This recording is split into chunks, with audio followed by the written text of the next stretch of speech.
नमो नमः मित्रों, मैं अंजू शर्मा संस्कृत जिम्नो में आप सभी का स्वागत करती हूँ। तो मित्रों, जैसा कि हम लोग 8 बजे वाली कक्षा में आप सभी के समक्ष उपस्थित हूँ। तो हमारी 8 बजे की कक्षा जो व्याकरण की चल रही थी, तो व्याकरण में हम लोग तृतीय विभक्ति का अध्ययन कर रहे थे। तो अब हमारी वीडियो के साथ में मित्र कुछ नए मित्र भी जुड़े हैं, जिनमें पंखुड़ी वर्मा जी हैं, सुमन राजपूत जी हैं और हमारे और भी कई मित्र हैं, जैसे दिव्या यादव जी हैं और मनीष कुमार जी हैं, वीटू यादव हैं, दिव्या देवी जी भी हैं, सोना यादव जी भी हैं। तो मैं सभी मित्रों से निवेदन करूंगी कि आप लोग कृपया वीडियो की लिंक को अपने दोस्तों के साथ, मित्रों के साथ अवश्य शेयर कीजिए, जिससे अधिक लोग हमारी वीडियो के साथ अवश्य जुड़े। और आप सभी लोग कोशिश किया कीजिए मित्रों कि सभी आप लोग लाइव आया कीजिए, लाइव ही पढ़ा कीजिए। तो आज हम लोग, जैसा कि हमारी तृतीय विभक्ति चल रही थी, तृतीया का हम अध्ययन कर रहे थे और तृतीय विभक्ति में हम लोगों ने अभी तक कुल 4 जो सूत्र थे उनका अध्ययन कर लिया था। तो जिन 4 सूत्रों में हमने साधकतम करणम, कर्तिकरणयोस् तृतीया, इत्थम भूत संयुक्त प्रधाने और ये नांग विकारा, इन 4 सूत्रों के विषय में हम लोगों ने अच्छे से अध्ययन कर लिया था। तो उसी क्रम में हम आगे बढ़ते हुए, क्योंकि हमारा तृतीय विभक्ति चल रहा था तो और तृतीय विभक्ति के विषय में हम लोग अध्ययन कर रहे थे, तो आज हम तृतीय विभक्ति के ही जो हमारा अगला सूत्र है उसके विषय में अध्ययन करेंगे। तो जो हमारा अगला सूत्र है वो है इत्थम भूत लक्षणे। इत्थम भूत लक्षणे। तो सबसे पहले हम इसको अर्थ जानते हैं, इस सूत्रों में क्या कहा गया है। तो लक्षण कहते हैं चिन्हों को और अभूत माने होता है जानना। जब किसी व्यक्ति को हम उसके चिन्हों या लक्षणों के द्वारा हम उसको पहचानते हैं, जानते हैं, तब वहां क्या हो जाता है, तब वहां हमारी तृतीय विभक्ति हो जाती है। अब तृतीया होती किनमें है, तो जो लक्षण होते हैं जिनके द्वारा उसको अभूत अर्थात पहचाना जा रहा है, जो उसकी विशेषता को बताते हैं, अर्थात जो उसके चिन्ह है जिनके द्वारा हम जानते हैं कि ये व्यक्ति कौन है, तो जो लक्षण उसके अपनी विशेषता को, अपने आप को प्रकट कर रहे होते हैं, उन लक्षणों में ही तृतीय विभक्ति हो जाती है। तो आप लोगों ने समझ लिया होगा, इसकी परिभाषा को भी हम लिख देते हैं कि जब हम किसी को उसके लक्षणों के द्वारा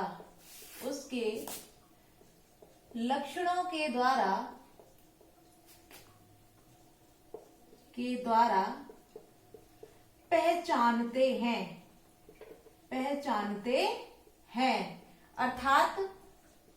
अर्थात जब किसी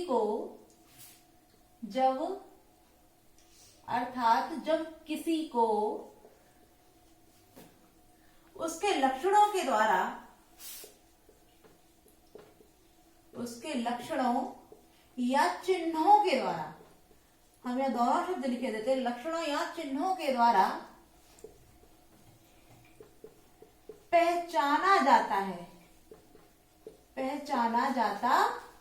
है, तब उन लक्षणों में क्या हो जाती है, तृतीया। तब उन लक्षणों अर्थात चिन्हों में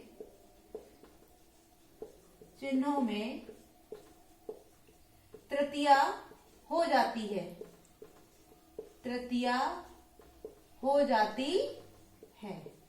ठीक है, हम लोगों ने जाना कि जब हम किसी को चिन्हों, विशेषताओं, उसके लक्षणों के द्वारा किसी को हम पहचानते हैं, तब जो उसकी चिन्ह होते हैं, जो लक्षण होते हैं या जो विशेषताएं उसको बताती हैं, प्रदर्शित करती हैं, उन चिन्हों या लक्षणों में ही तृतीया हो जाती है। अब इसका उदाहरण हम देखते हैं, जैसे जटाओं से तपस्वी ज्ञात होता है। तो यहाँ जब हम जान रहे हैं कि वह तपस्वी ज्ञात हो रहा है, तो हमने उसको पहचाना कैसे है कि यहाँ जो व्यक्ति है वो तपस्वी है। तो जब हम उसकी जटाओं को देखते हैं, उसकी लंबी लंबी जटाएं होती हैं जिनको वो धारण करके तपस्या में लीन है, तो उन जटाओं के द्वारा ही हमने ये जाना, ये अनुभव किया, ये अभूत किया कि जो तपस्या कर रहा है वो कौन है, वह तपस्वी है। तो उसकी जटाओं को देखकर हमें ये ज्ञात हो गया है कि जो तपस्या करने वाला है वो कौन है, तपस्वी है। क्योंकि जटाओं के द्वारा ही जो उसकी जटाएं हैं, जो उसकी जटाएं हैं वही उसकी विशेषता है और वही उसके अपने लक्षणों के द्वारा बता रही है कि वह व्यक्ति तपस्वी है। तो जिन जटाओं के द्वारा उस तपस्वी को मालूम किया जा रहा है, ज्ञात किया जा रहा है, तो उन जटाओं में ही तृतीया हो जाती है। तो जो इसका संस्कृत में रूप बनेगा वो हो जाएगा हमारा जटाभि, जटाभि तापसः, जटाभि तापसः, अर्थात जटाओं से तपस्वी ज्ञात होता है। तो यहाँ ज्ञायते लिख लीजिए आप, ज्ञायते, जटाभि तापसः ज्ञायते, अर्थात जटाओं से तपस्वी ज्ञात होता है। एक और उदाहरण हम इसका देख लेते हैं कि वह आकृति से, वह आकृति से सूर, सूर यहाँ सूर से अर्थात सूरवीर से है, सूर लगता है, सूर लगता है। तो यहाँ जिसको पहचाना जा रहा है सूर है, कैसे मालूम पड़ रहा है, जो उसकी वेशभूषा है, उसकी विशेषता है, आकृति है, वो उसकी ऐसे ही, उसका जो शरीर है वो इस प्रकार का है कि उसके शरीर को, उसकी आकृति को देखकर ही हम जान जाते हैं कि जो सामने वाला व्यक्ति है वो सूरवीर है। तो उसकी जो आकृति है वही उसके सूरता का प्रदर्शन कर रही है। तो यहाँ जो लक्षण है वो कौन है, आकृति है। तो इस आकृति में ही तृतीय व्यक्ति हो जाएगी। तो इसका हो जाएगा आकृत्या, आकृत्या, यहाँ तृतीया लगा दी, आकृति इकारांत है और मत्या के अनुसार, इसके मति के अनुसार रूप चलते हैं तो मत्या हो जाता है। उसी प्रकार यहाँ आकृत्या हो गया, आकृत्य शूरः, आकृत्य सूरः, अर्थात आकृति से सूरवीर मालूम पड़ता है या लगता है। तो आपको ये सूत्र क्लियर हो गया होगा कि जो हमारा, जिस हम जब किसी व्यक्ति को हम उसके लक्षणों के द्वारा पहचानते हैं, उसके चिन्हों के द्वारा जानते हैं, जो उसके चिन्ह होते हैं वह उसकी पहचान को स्वयं प्रदर्शित करते हैं। तो उन चिन्हों में ही इस सूत्र से, अर्थात जो एकदम भूत लक्षण सूत्र है, इसके द्वारा वहां तृतीया हो जाती है। ठीक है, इस सूत्र को हम लोगों ने जाना। अब हम अपना अगले सूत्र की ओर बढ़ रहे हैं। तो जो हमारा तृतीय व्यक्ति का अगला सूत्र है उसको देखते हैं। तो हमारा जो अगला सूत्र है वो है हमारा हेतौ, हेतौ, हेतौ। तो इस सूत्र में क्या बताया जा रहा है कि जो हेतु, हेतु अर्थात हेतु, यहाँ हेतु शब्द से तात्पर्य है हेतु अर्थात हेतु। तो जो हेतु शब्द होता है, हेतु, और हेतु का अर्थ होता है कारण, कारण या प्रयोजन, कारण या प्रयोजन। हेतु का तात्पर्य क्या हो गया, कारण या प्रयोजन। तो जब हेतु अर्थात जो कारण होते हैं, जो प्रयोजन होते हैं, उनमें कौन सी व्यक्ति हो जाती है, तृतीया हो जाती है। अर्थात हेतु अर्थात कारण या प्रयोजन में, प्रयोजन में तृतीया, तृतीया विभक्ति, विभक्ति होती है, तृतीया विभक्ति होती है। तो हमने यहाँ जाना कि जो हेतु है, हेतु का तात्पर्य भी मैंने बता दिया वो कारण या प्रयोजन, यदि ये शब्द आते हैं तो वहां तृतीया हो जाती है। लेकिन आप लोग ये ध्यान रखिए, जब हम वाक्य का अनुवाद करते हैं और वहां जब हम हेतु शब्द का प्रयोग करते हैं तब वहां तृतीया नहीं होती है। हेतु शब्द का प्रयोग करने पर वहां षष्ठी हो जाती है। किंतु यदि किसी कारण से हम कोई कार्य करते हैं, किसी प्रयोजन के लिए हम कोई कार्य करते हैं, तब वहां तृतीया हो जाती है। तो इसका भी हम एग्जाम्पल देखते हैं। जैसे पुण्येन, पुण्येन दृष्टो, पुण्येन दृष्टो हरि, पुण्येन दृष्टो हरिण। तो यहाँ क्या हो गया है कि जो पुण्य है, पुण्य के लिए देखता है, किसको? हरि को। अर्थात यहाँ हरिम नहीं है, हरि है, हरि। तो जो हरि है वो देखता है, किसके लिए? पुण्य के लिए। तो पुण्य के हेतु हरि देखता है। तो यहाँ पुण्य के लिए अर्थात पुण्य के हेतु देखता है। तो यहाँ पुण्य में क्या हो गया? तृतीया हो गई है। इसका एक एग्जांपल और हम देख लेते हैं, जैसे मूर्ख पुत्र से क्या लाभ? मूर्ख पुत्र से क्या लाभ या प्रयोजन भी आप लिख सकते, क्या प्रयोजन? मूर्ख पुत्र से क्या प्रयोजन? अब यहां बताया जा रहा है कि यहाँ जो प्रयोजन शब्द प्रयुक्त हो गया है, तो ये क्या बता रहा है कि मूर्ख पुत्र, जो पुत्र है वो मूर्ख है, तो ऐसे पुत्र से कोई भी लाभ नहीं है। तो ये प्रयोजन शब्द आने के कारण यहाँ भी क्या हो जाएगा? जो हमारा पुत्र है, इस पुत्र में ही तृतीया हो जाएगी। तो जो हमारा वाक्य बनेगा उसका हो जाएगा मूर्खः पुत्रेण किम किम प्रयोजनम, किम प्रयोजनम। अर्थात मूर्ख पुत्र से क्या लाभ या क्या प्रयोजन? जो मूर्ख पुत्र है उसका क्या प्रयोजन? कि कोई जो मूर्ख पुत्र होता है उससे कोई लाभ नहीं होता है, इसलिए मूर्ख पुत्र जैसे कहा जाता है कि पुत्र हो तो एक अच्छा हो और अन्यथा 100 पुत्र होने से भी कोई लाभ नहीं है। तो वही चीज है कि मूर्ख पुत्र है तो उससे कोई भी लाभ नहीं होता है। तो ये सूत्र भी आपका क्लियर हो गया होगा। हम अगले सूत्र की ओर बढ़ते हैं, जो हमारे तृतीया विभक्ति में ही अगला सूत्र है। वो सूत्र है हमारा मित्रों अगला अपवर्गे तृतीया।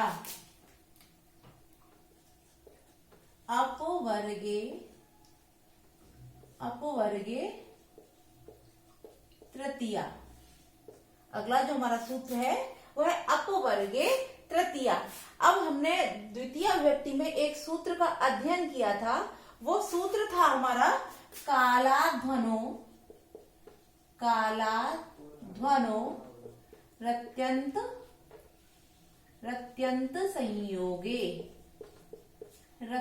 संयोगे। यह द्वितीय विभक्ति का सूत्र है, द्वितीय का, जिसका अध्ययन हम सभी लोग कर चुके हैं। तो ये द्वितीय विभक्ति का सूत्र जो होता है कालाध्वनो अत्यंत संयोगे, और जो हमारा तृतीय विभक्ति का सूत्र है वो है हमारा अपवर्गे तृतीया।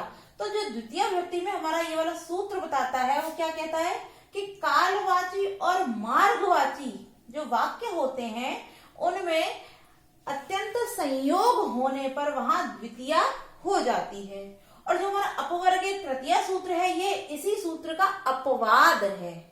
अब अपवाद किस प्रकार से है इसको भी हम जानते हैं, क्योंकि अपवर्गे तृतीया सूत्र में भी हमारे गत्यार्थक अर्थात जो गति वाले शब्द होते हैं, क्या बोलते हैं उसको, मार्गवाचक और कालवाचक जो शब्द होते हैं उन्हीं को प्रयोग यहाँ किया जाता है। तो हम इसको देख लेते हैं। किंतु ये क्या बोलता है, अपवर्गे तृतीया जो हमारा सूत्र होता है ये बताता है कि फल की प्राप्ति को प्राप्त होने पर अर्थात फल प्राप्ति होने पर ही जो हमारी कालवाचक और मार्गवाचक शब्द होते हैं, अर्थात जो हम किसी कार्य को कर रहे हैं और उस कार्य को करने के पश्चात उसके फल की प्राप्ति हमको हो चुकी है, तो जो फल की प्राप्ति हो जाती है उसके अत्यंत संयोग होने पर कालवाची और मार्गवाची वाक्यों में अपवर्गे तृतीया से तृतीया विभक्ति हो जाती है।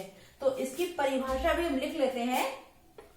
तो अभी मैंने क्या बताया सभी को कि फल प्राप्ति पर, फल प्राप्ति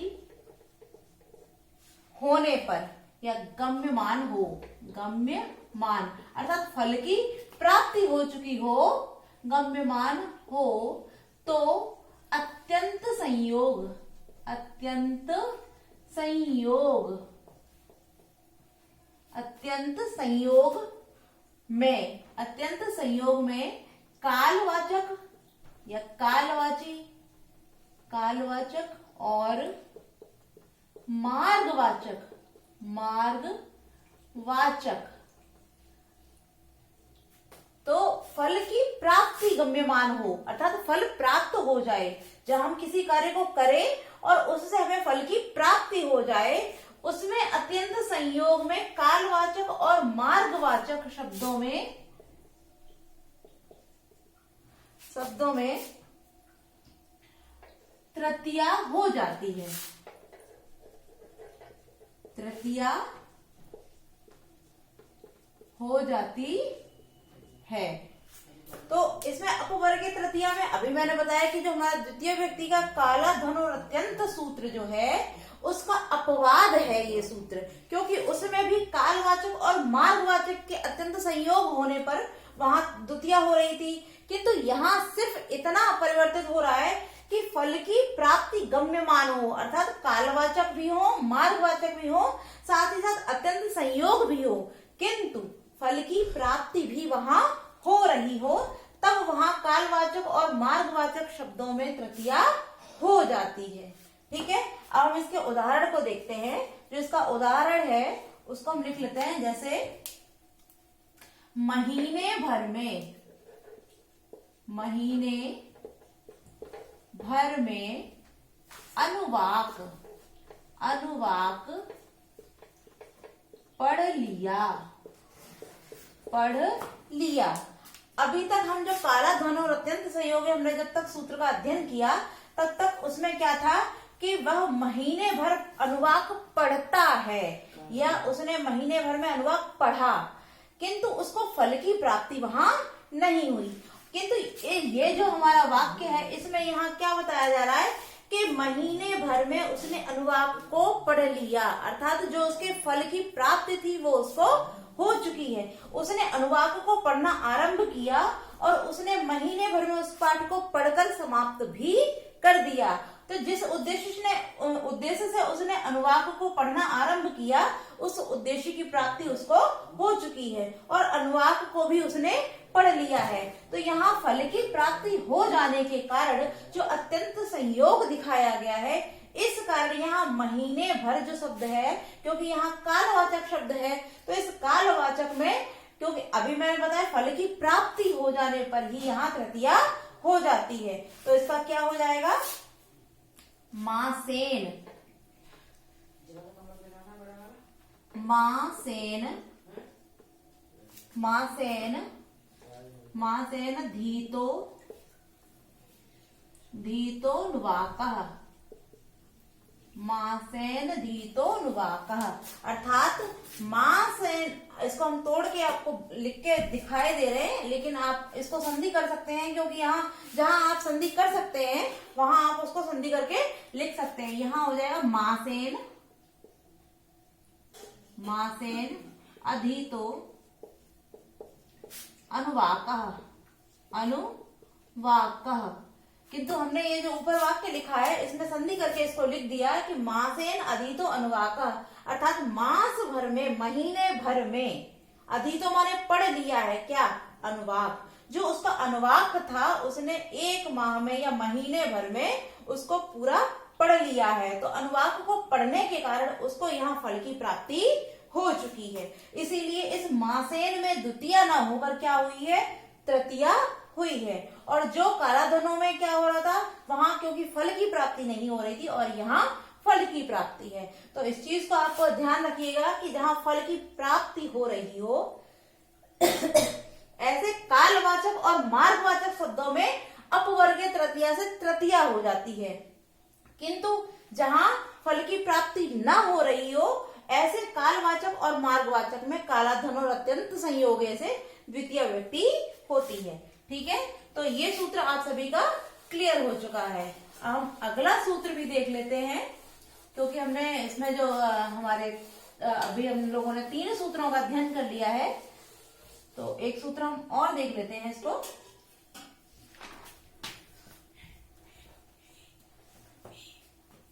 अगला सूत्र जो हमारा है वो है प्रकृत्यादिव्य, प्रकृत्यादिव्य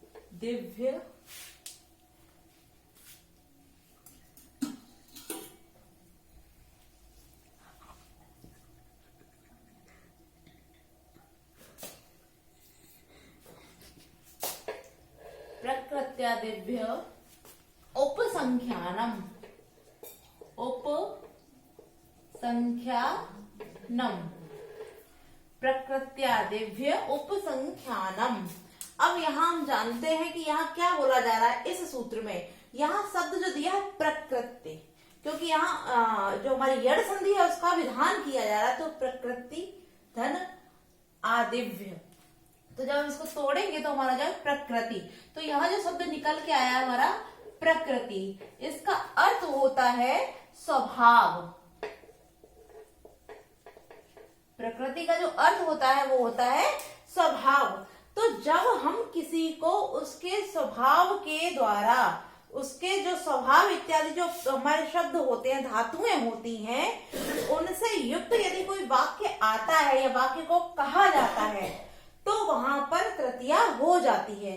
साथ ही साथ इसको और सिंपल भाषा में जानना चाहें तो जब हम किसी के स्वभाव के द्वारा उसको पहचानते हैं तब वहां प्रकृत्या दिव्य उपसंख्यान सूत्र से तृतीया हो जाती है। इसका उदाहरण देखते हैं हम, जैसे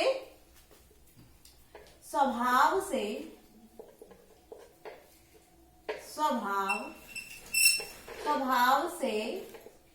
सुंदर है, सुंदर है। अब यहाँ बताए, यहाँ जो उसका स्वभाव है, क्योंकि मैंने अभी बताया प्रकृति को ही हम स्वभाव कहते हैं, तो यहाँ सुंदरता को पहचाना जा रहा है किससे, कि स्वभाव से। यहाँ स्वभाव से ही प्रकट हो रहा है कि जो व्यक्ति है सामने वाला वो स्वभाव से सुंदर है। तो यहाँ स्वभाव के विषय में बताए जाने के कारण ये जो हमारा स्वभाव शब्द है इसमें प्रकृत्या दिव्य उपसंख्यानम सूत्र से तृतीया हो जाती है। तो जो इसका वाक्य बनेगा वो हो जाता है हमारा प्रकृत्या, और सुंदर के लिए चारु भी लगा सकते हैं, शोभनम भी लगा सकते हैं, तो हम यहाँ चारु लिखते हैं, प्रकृत्या चारु, अर्थात स्वभाव से सुंदर है। तो इस सूत्र के द्वारा हमने जाना कि यहाँ स्वभाव के विषय में, प्रकृति के विषय में बताया जा रहा है, इसलिए यहाँ स्वभाव से सुंदर है। अब आपको बता दें, यहाँ प्रकृति शब्द जो है वो मति के अनुसार स्त्रीलिंग, इकारांत स्त्रीलिंग है। तो यहाँ तृतीया हुई है, तो जब तृतीया लगेगी तो प्रकृति का तृतीया एक वचन प्रकृत्या बन जाता है, जैसे मत्या बनता है उसी प्रकार यहाँ प्रकृत्या बन जाता है, तो इसका क्या हो जाएगा, प्रकृत्या चारु। एक और इसका उदाहरण हम देख लेते हैं, जैसे स्वभाव से सरल है, स्वभाव से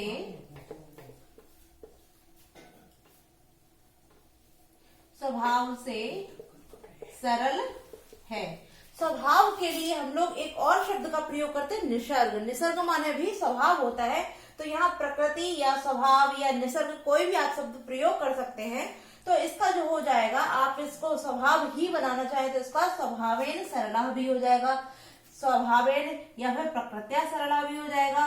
तो किंतु यह जो तृतीया लगेगी वो किसमें लगेगी, वो स्वभाव में ही लगेगी, क्योंकि यही यहाँ स्वभाव के द्वारा ही बताया जा रहा है कि वो सरल है। तो क्या हो जाएगा इसका, प्रकृत्या सरला, अर्थात स्वभावेन